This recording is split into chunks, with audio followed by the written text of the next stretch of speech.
In this video, I will show you how to download and install CapCut on your PC or laptop. First, open the Start menu, search for Microsoft Store, and open it. Once the Microsoft Store opens, use the search bar at the top to search for CapCut.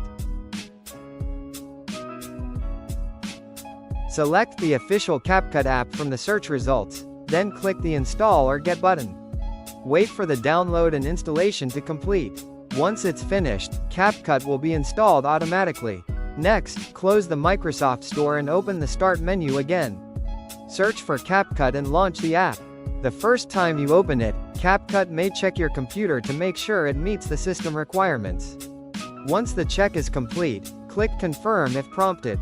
After CapCut opens, click New Project to start editing, or browse the available templates. To begin creating a video, click Import and select the photos or videos you want to edit. And that's how you can download and install CapCut on your PC or laptop.